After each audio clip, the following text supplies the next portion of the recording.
Hi, I'm Rishna Kulkarni. I'm a content writer by profession. I write blogs, articles, and reviews for offshore and onshore clients based on their products and services.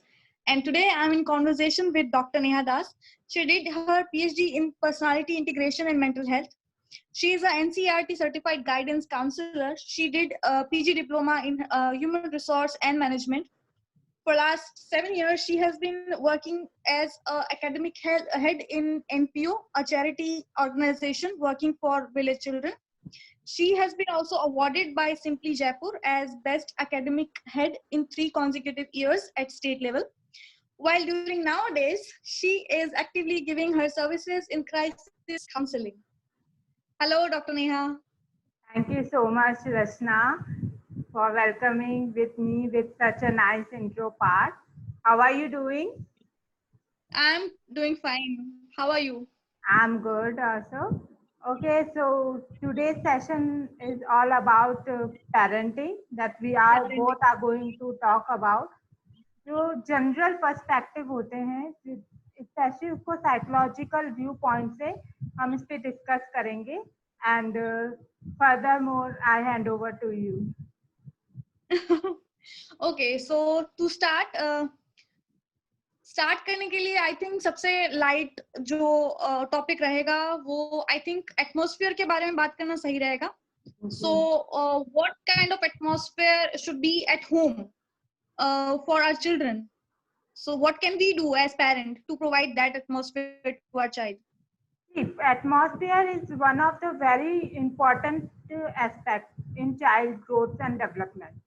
जो atmosphere जो friendly to the child growth होना चाहिए and atmosphere या environment कहें तो फिर उसमें सब चीजें आ जाती हैं, चाहे वो relationships हो, humans around him or her, the child, and the environment you are providing कि वो कैसी जगह पे रहता है, noisy जगह पे रहता है या फिर polluted जगह पे रहते हैं वो बच्चे, या फिर उनको लाइक पीसफुल एनवायरनमेंट नहीं मिलता है, फोकस्ड एनवायरनमेंट नहीं मिलता है. तो ये सारे जो एस्पेक्ट्स हैं एनवायरनमेंट के, वो सब एक चाइल्ड ग्रोथ पे बहुत मैटर करते हैं और उसका बहुत बिग इन्फ्लुएंस होता है.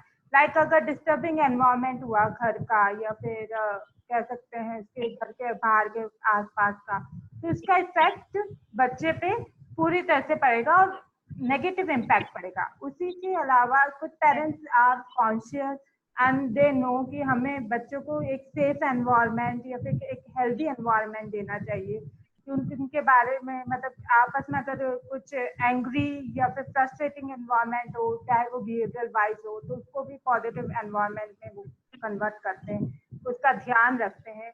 तो yes, absolutely I agree with you कि environment is the main factor जो कि एज अ पेरेंटिंग या पेरेंट के रोल में एक इंडिविजुअल उसको मैनिपुलेट करके एक positive environment for the rearing of child देना चाहिए.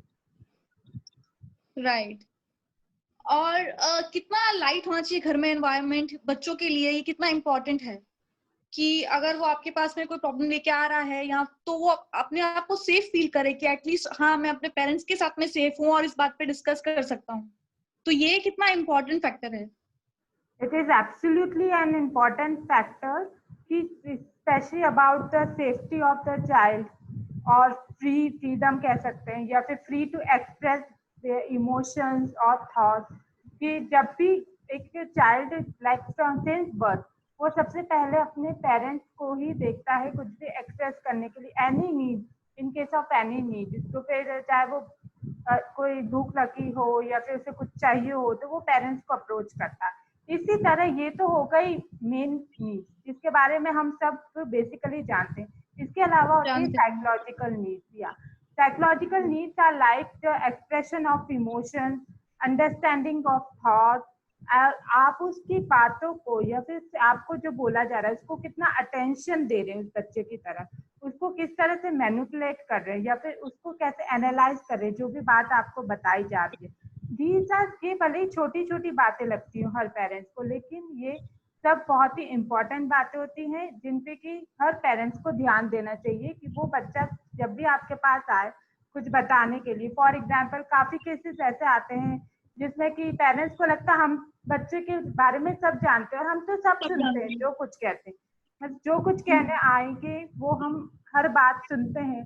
बट सिर्फ सुनना ही नहीं, पहले तो सुनना भी आपको अटेंशन के साथ होगा कि आपका चाइल्ड आपको क्या बताना चाह रहा है, क्या वो जो बताना चाह रहा है वो एक्सप्रेस कर पा रहा है, क्योंकि एक सर्टेन एज की बात तो बच्चे वोकली बोलकर बता देते हैं, बट बिफोर दैट या फिर कुछ ऐसी बातें होती है जो कि उनके सिर्फ बिहेवियरल चेंजेस से देखी जा सकती है, एंड फॉर दैट पेरेंट्स को उन पे ध्यान देने की जरूरत होती है, उनको ध्यान से सुनने की जरूरत होती है। ऐसे नहीं कि मदर है like she is working women, तो फिर वो काम कर रही है तो सुनने के लिए सुनना जरूरी है, इसलिए हाँ बेटा बोल, उसने बोल दिया। देन अ चाइल्ड के एक्सप्रेशन ऐसे होते हैं कि वो देखता है कि इंटरेस्ट ही नहीं ले रहे तो आगे की बात भी क्यों बताऊं मैं इनको। फिर वो लैक ऑफ कम्युनिकेशन, बात सुनना जरूरी क्यों है, बिकॉज लैक ऑफ कम्युनिकेशन में की वजह से आपके रिलेशनशिप पे एक गैप आ जाता है, और वो गैप कब आता है वो ना बच्चों को पता चलता है ना पेरेंट्स को पता चलता है, उसकी वजह से काफी प्रॉब्लम्स क्रिएट हो सकती है। राइट। और आसपास का एनवायरनमेंट कितना इम्पोर्टेंट है, लाइक स्कूल या आसपास का फ्रेंड सर्कल, सोसाइटी में, क्योंकि पेरेंट्स जनरली घर में ही ध्यान रखते हैं कि घर का एनवायरनमेंट काफी लाइट होना चाहिए या फिर अच्छा एनवायरनमेंट होना चाहिए, बच्चों के सामने हम लड़ाई झगड़ा नहीं कर रहे, तो वो सोचते हैं कि इतना काफी है बच्चों के लिए। But out of the house कितना इम्पोर्टेंट है ये देखना कि उनका फ्रेंड सर्कल कैसा है, या फिर सोसाइटी के बच्चे कैसे हैं, या वो जिनके साथ में उठ बैठ रहे हैं वो लोग कैसे हैं, उनके स्कूल का एनवायरनमेंट कैसा है, ये सब चीजें कितना इम्पोर्टेंस रखती हैं। आजकल के पेरेंट्स में काफी अवेयरनेस आ गई है, क्योंकि मैंने देखा कि लाइक हमारे पास जो काउंसलिंग केसेस भी आते हैं उसमें पेरेंट्स बताते हैं we need a best environment, we want to create a best environment for a child. तो जैसे स्कूल एनवायरनमेंट को वो एक जैसे मापदंड देते हैं या फिर क्राइटेरिया देते हैं कि उस स्कूल की परफॉर्मेंस कैसी है, या फिर उस स्कूल में के बारे में दूसरों से फीडबैक लेते हैं कि जिनके बच्चे ऑलरेडी उधर जा रहे होते, तो फिर वो उनसे पूछते हैं कि क्या ये स्कूल एक अच्छा एनवायरनमेंट या फ्रेंडली एनवायरनमेंट देता है, स्पेशली लाइक अब तो खैर रूल्स भी और लॉज भी बन गए जिसमें कि वायलेंस खत्म हो गई, violence against student from the teachers, अब ऐसा कुछ नहीं होता, बट स्टिल ये अभी भी मन में रहता है पेरेंट्स के कि स्कूल में सिर्फ एक लर्निंग का एनवायरनमेंट होने के बावजूद भी एक हॉलिस्टिक अप्रोच भी हो। राइट। उनको ये साथ, क्योंकि बुलिंग की चीजें भी काफी सामने आने लगी थी, अब आजकल के बच्चे शायद बुलिंग में भी ज्यादा इन्वॉल्व हो गए हैं, तो उस चीज का भी काफी ध्यान रखना पड़ेगा। जी हाँ बिल्कुल, जैसे टीचर्स हो या फिर मैनेजमेंट पर्सन हो, उनके बच्चों के क्लासमेट्स हो, इन सब का बिहेवियर उस बच्चे के लिए पॉजिटिव होना बहुत जरूरी है। और मेनली जैसा आपने कहा अभी बुलिंग में होता यह है कि बच्चा डल जरूर लगने लगता है, या फिर दैट चाइल्ड शोज टेंट्रम्स, या फिर स्कूल जाने में बहुत अनकंफर्टेबल रहता है, पर कभी भी वो डायरेक्टली एक्सप्रेस नहीं करता, क्योंकि जो कोई भी विक्टिम होता है इधर ऑफ बुलिंग या फिर कह सकते हैं पनिशमेंट में, आजकल फिजिकल पनिशमेंट तो लॉ के अगेंस्ट है, लेकिन मेंटल पनिशमेंट जैसे कि अब्यूज करना, सबके सामने डांट दिया, या specially for the teenager kids या फिर आजकल के स्मॉल किड्स भी जो प्री प्राइमरी में होते हैं, प्राइमरी में होते हैं, वो देखते हैं कि हमारे साथ से हमारे टीचर्स किस तरह से बिहेव कर रहा है, and specially from the beginning like play group से बच्चे ये एक्सपेक्ट करते हैं, वो अपनी मदर फिगर या फादर फिगर ही देखते हैं टीचर्स में। तो अगर उस तरफ से यानी कि टीचर्स की तरफ से या फिर स्कूल में किसी भी पर्सन की तरफ से उनको कुछ हार्म पहुंचता है, साइकोलॉजिकल हार्म कह सकते हैं, या फिर कह सकते हैं it's any kind of abuse और बुलिंग दैट चाइल्ड फेस, तो वो हमेशा के लिए एक ड्रॉबैक बन के उसकी पर्सनैलिटी में रह जाता है। बल्कि पेरेंट्स सिर्फ यही नोट कर पाते कि इसके बिहेवियर में कुछ चेंज है, पर चेंज पे उन्हें लगता है कि हाँ घर में रहता था बच्चा, अब स्कूल जाने लग गया है, थोड़ा शांत सा हो गया, इज नेचुरल, इस तरह से कह के वो इग्नोर कर देते हैं, but it should not be ignored.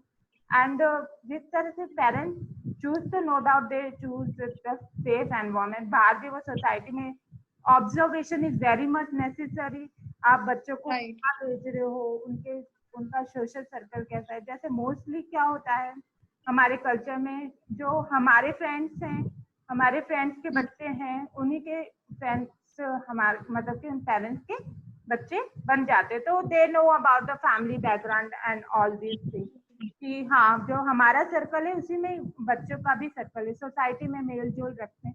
लेकिन उसमें भी इम्पॉर्टेंट है कि family background and the family influence के अलावा आप ये भी ऑब्जर्व करें कि बच्चा जब 1-to-1 अदर चाइल्ड के साथ खेलता है तो फिर उसकी लैंग्वेज और एक्शंस और बिहेवियर किस टाइप के हैं, क्या है। That is the most important thing to observe and take action according to that, कि बच्चों को समझाओ कि नहीं तुम ये वहां से, क्योंकि कुछ चीजें क्या होता है बच्चे कूल वे में सीख देते हैं, वो सोचते हैं कुछ गलत काम करना इज वेरी कूल नाउअडेज, तो या और उसको वाहवाही मिली पीयर ग्रुप में तो फिर हम भी वही काम करते हैं, तो उससे हमारी भी वाहवाही मिलेगी। तो इस टाइम पे पेरेंटिंग का रोल बहुत इंपॉर्टेंट होता है, एक पेरेंट का रोल बहुत इंपॉर्टेंट होता है। It is not cool that thing. Hello, yeah can you hear me?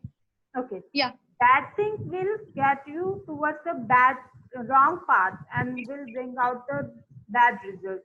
And the right thing will lead you to the right path. So इस तरह से बच्चों को समझाने के लिए पेरेंट्स को पेशेंस डेवलप करना चाहिए खुद में। Right. Yeah. So अब शायद बात कर सकते हैं फैमिली में किस तरह का एनवायरनमेंट हम अपने बच्चे को प्रोवाइड कर रहे हैं।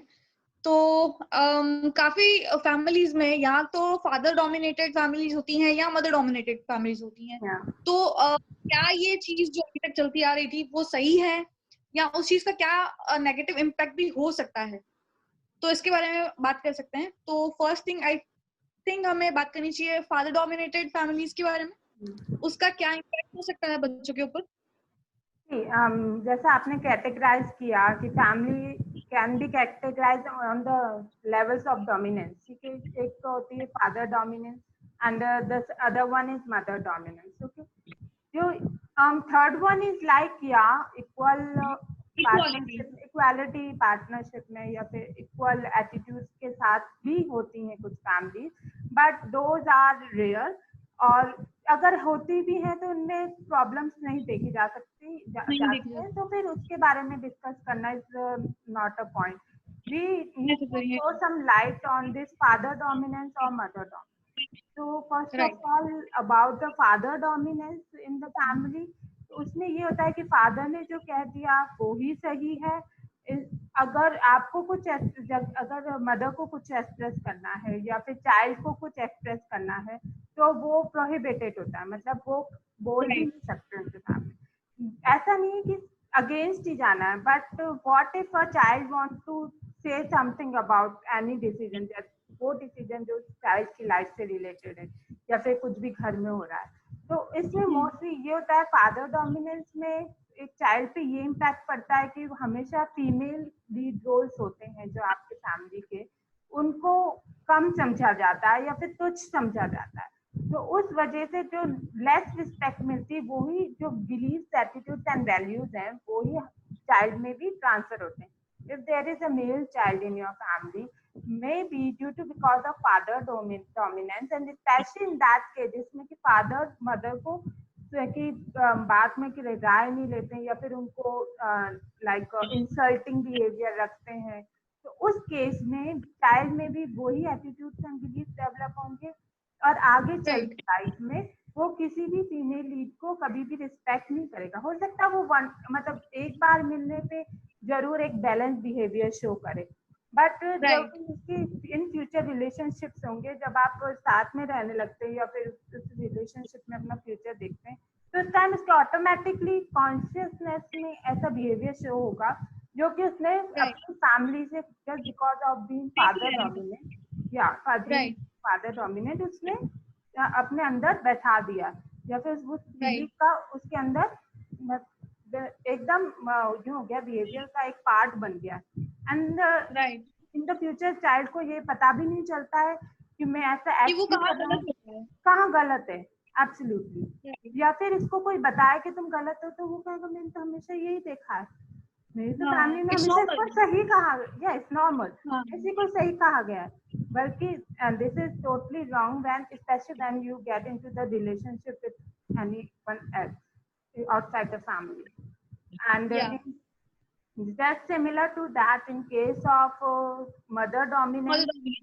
Yeah, in case of mother dominance the cases are like father figure को insulting और या इतना इम्पोर्टेंस नहीं दी जाती है, तो उसमें same values beliefs and attitude child में भी डेवलप होते हैं कि लाइक कोई मेल डोमिनेंस फिगर है तो फिर उनको मतलब कुछ नहीं समझना, या फिर काफी केसेस में ऐसा देखा गया है कि ऑल मेंस आर सेम।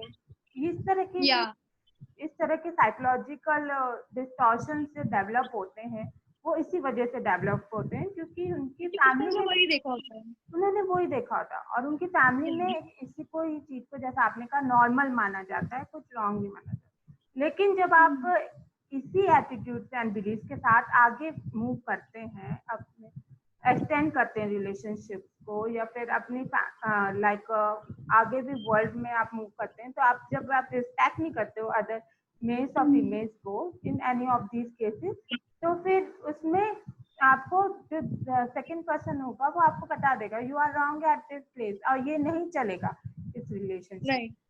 तो और उसको उस टाइम नहीं पता होता कि वेयर एम आई रॉन्ग, मैं गलत कहाँ हूँ, क्योंकि यही तो नॉर्मल मेरे लिए नॉर्मल है।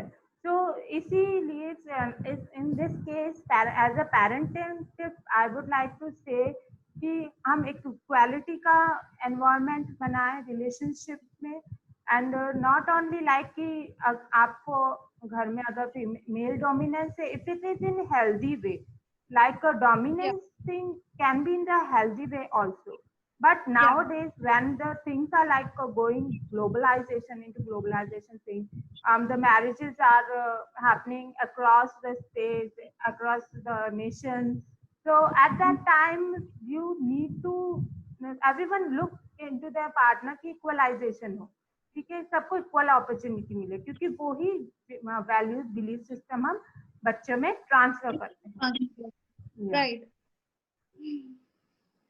ओके, सो अब शायद बात कर सकते हैं ट्रस्ट की, कि हम बच्चों के साथ कैसा बिहेव कर रहे हैं, या फिर उनके साथ में हमारा बाउंड कैसा है कि वो हमारे साथ में हर चीज डिस्कस कर पाए, मेनली ट्रस्ट। आजकल देखा गया है कि क्योंकि अब जो पुराने जमाने के पेरेंट्स हैं और बच्चे हैं, उनके बीच में बहुत कम्युनिकेशन गैप देखा जा रहा है। तो वो ट्रस्ट कैसे डेवलप कर सकते हैं आगे हम अपने बच्चों के लिए, कि वो ट्रस्ट बना रहे कि कुछ भी हो जाए लेकिन उनको पता होना चाहिए कि नहीं, घर पे है, पेरेंट्स हैं, वो संभालेंगे। तो वो ट्रस्ट कि घर पे आके कोई बात शेयर करने को घबराए नहीं कि हमारे साथ क्या होगा, या पेरेंट्स हमको डांट देंगे, घर में बंद कर देंगे, ऐसा कुछ डर ना हो, सिर्फ ट्रस्ट हो कि हाँ पीछे पेरेंट्स हैं हमें संभालने के लिए। तो वो किस तरह से डेवलप हो सकता है? जी, फर्स्ट ऑफ ऑल अगर कोई भी ऐसा केस है जिसमें कि पेरेंट्स को ट्रस्ट नहीं है चाइल्ड पे, या चाइल्ड को ट्रस्ट नहीं है पेरेंट्स पे, तो इन दैट केस सबसे पहले तो हम ये बिलीव करते हैं एज अ साइकोलॉजिस्ट कि वो ट्रस्ट क्यों नहीं है, क्योंकि when after the birth of the child there is nothing as such and in any situation कि ट्रस्ट नहीं होता है तो शुरू से ही नहीं था, ऐसा नहीं होता। तो कुछ इंसिडेंट्स ऐसे होते हैं लाइफ में, या फिर कुछ जब आप अपने पेरेंट्स को बताने जा रहे होते हो वो बात, उन्होंने कितनी सीरियसनेस से उस बात को समझा है और उन्होंने उस बात को समझ के लिया है या नहीं, या अगर आपने एज अ चाइल्ड पेरेंट्स में ये ट्रस्ट किया है कि वो मेरी बात को समझते हुए, मेरे पर्सपेक्टिव को समझते हुए आगे गाइडेंस देंगे। इफ द थिंग्स और इवेंट गोज लाइक दिस, कि अगर सब सही रहा, आपने एज अ पेरेंट आपने बात सुनी बच्चे की, उन्होंने जो आप पे ट्रस्ट किया, उसको ट्रस्ट को मेंटेन करते हुए आपने आगे का एक्शन लिया, तो थिंग गोज वेल।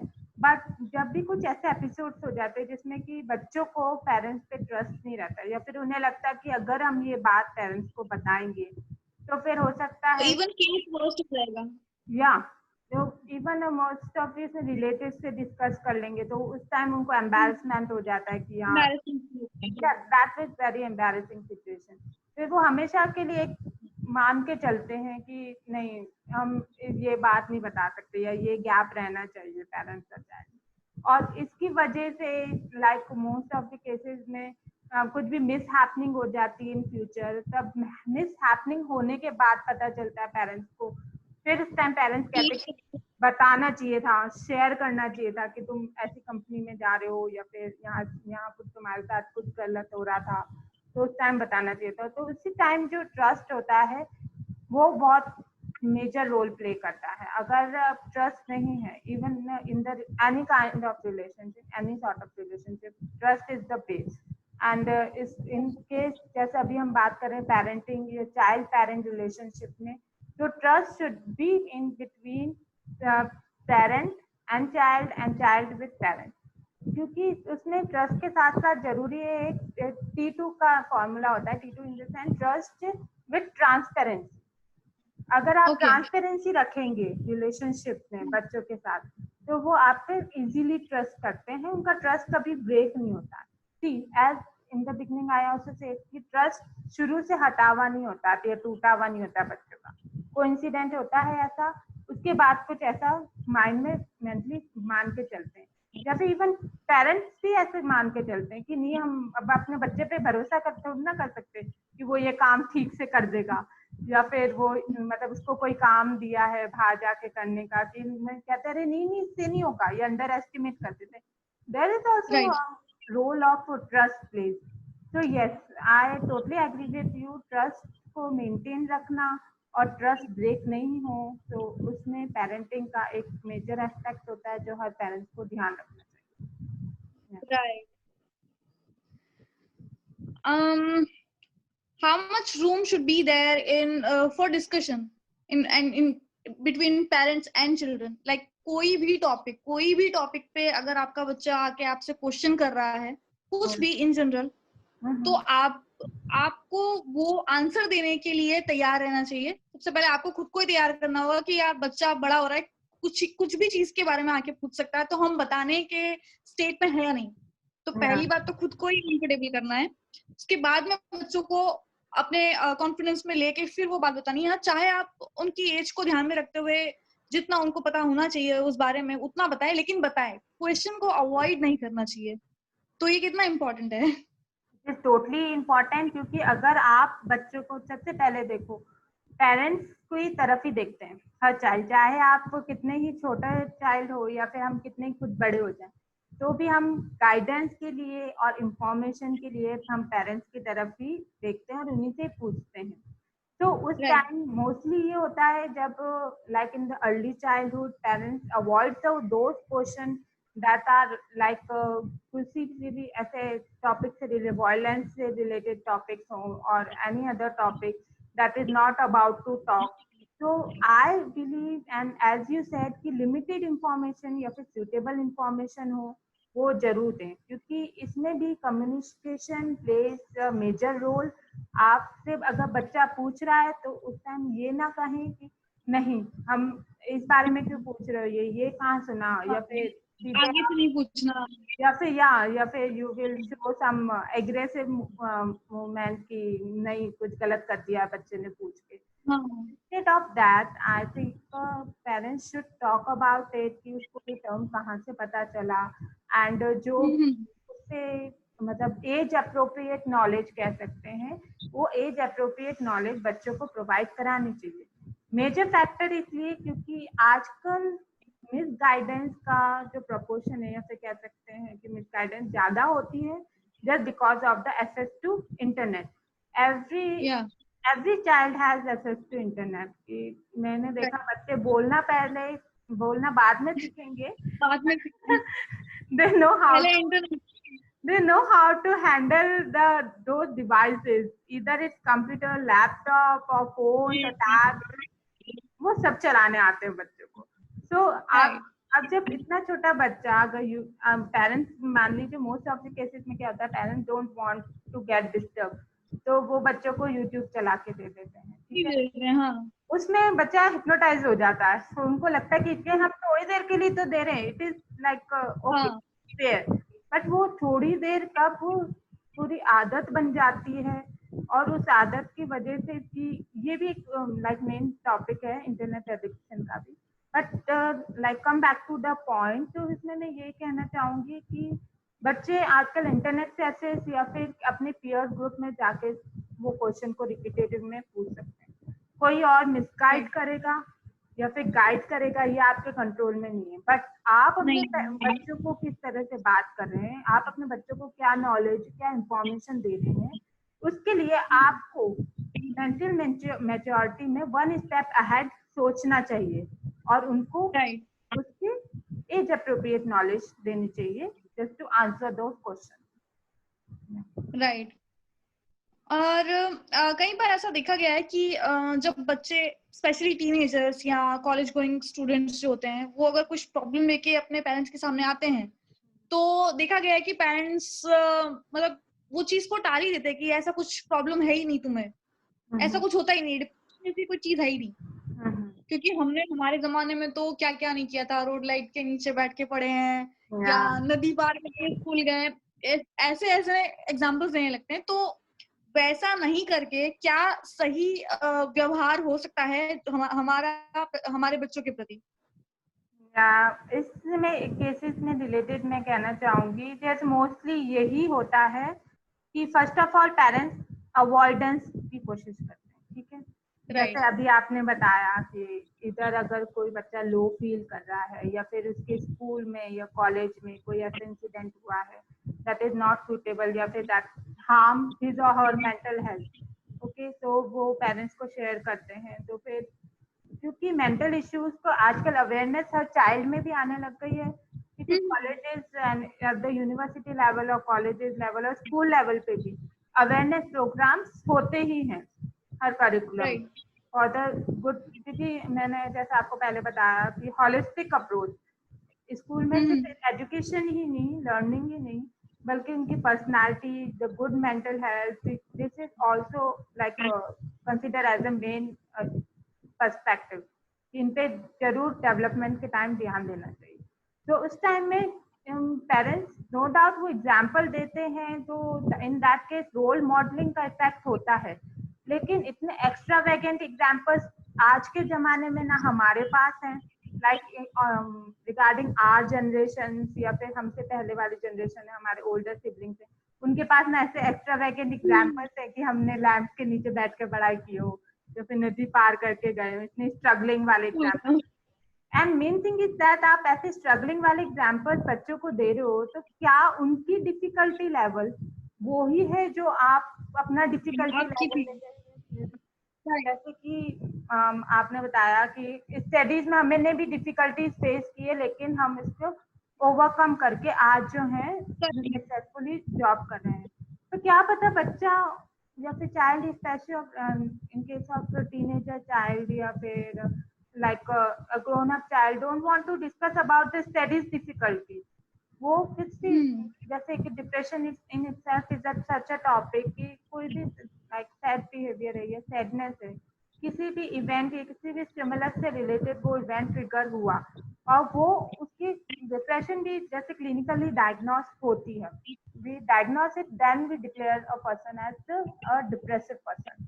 तो उसमें भी अगर बच्चे को फील हो रहा है तो उस टाइम भी बहुत इम्पोर्टेंट है कि आप बात करें बच्चों से कि उनको ऐसा फील कब से हो रहा है, किस वजह से हो रहा है, कौन सी ऐसी चीजें जो कि ज्यादा उनको डिप्रेसिव फील कराती हैं, या फिर not only about depression like anxiety, stress disorders, this all are things that need to talk, because we also as a counsellor हम क्या करते हैं, पूछते हैं, हम ओपन अप करते हैं आगे वाले क्लाइंट्स को या बच्चों को, हम कहते हैं कि बताइए आपके साथ क्या एपिसोड हुआ।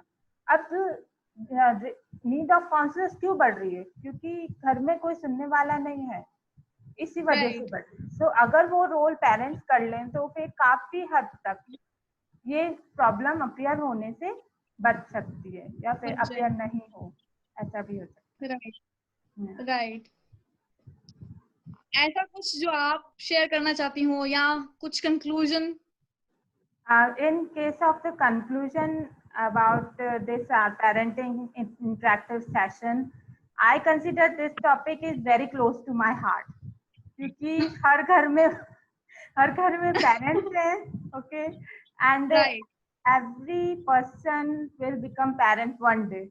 Okay, for that, One day, right. yeah, for that अगर आपको knowledge है या फिर you have that exposure मिला है आपको कि हाँ parenting जैसी भी कोई चीज होती है जिसे हमें मैनिपुलेट करना चाहिए या फिर लर्निंग करनी चाहिए उसमें, क्योंकि आप एक चाइल्ड को डेवलप कर रहे हो, ओके, आप एक ह्यूमन बीइंग को डेवलप कर रहे हो इस वर्ल्ड के लिए, and a human Yeah. Being self is very powerful. So उसकी parenting and rearing is very much important as a topic. And moreover, I would like to suggest about the conscious parenting and positive parenting. That is also a main topic to know about. और ये parenting is a topic for everyone. Everyone, yeah. Right. तो जैसा आपने कहा कि consciousness के उसमें ही होना चाहिए, मतलब इन्फ्लुएंशियल ही होना चाहिए क्योंकि हमारे पेरेंट्स ने हमारी पेरेंटिंग ऐसी की थी तो हम भी ऐसी करेंगे और यही सही है। या हम हमारे आसपास में कि हमारे बड़े भाई बहनों ने अपने बच्चों को जैसे पाला है या जैसी पेरेंटिंग उनको दी है हम भी वैसे ही करें, तो ये जरूरी नहीं, क्योंकि हर बच्चे की नीड अलग अलग होती है, तो आपको उस हिसाब से अपनी पेरेंटिंग डिजाइन करनी पड़ेगी। डिजाइन करनी पड़ेगी, I agree. And in that case देखिए पहले मतलब काफी टाइम से हम ये बात सुनते आ रहे हैं कि बच्चे गीली मिट्टी की तरह होते हैं, उनको जो शेप दे वो उसमें बन जाते हैं. ओके, शेप देना मतलब कि पेरेंट्स के effort. But in that case I would like to add कि बच्चों में ऑलरेडी स्किल्स, एबिलिटीज, उनका इंटेलेक्चुअल ये सब होता है. आपको उसका बेस्ट उसके मतलब उसके लाइफ में डेवलप करने में आपको उसका एनवायरनमेंट और सपोर्ट देना है. Okay, you already have a set of skills, you need to identify that. बच्चों को टाइम दीजिए, पहचानिए कि बच्चा एज ए इंडिविजुअल क्या है, उसके मतलब उसके करियर में भी क्या रहेगा या उसके बिहेवियर वाइज भी उसके सबसे बेस्ट पोटेंशियल बाहर निकालने के लिए आपको उस बच्चे को समझना बहुत जरूरी है. Instead of influential, influential parenting is totally wrong because every individual, even घर के अंदर भी अगर दो भाई बहन है तो दोनों भाई बहन भी एक दूसरे से अलग होंगे. अगर in our science also identical twins भी अलग होते हैं. Obviously, we both need a different parenting according to that.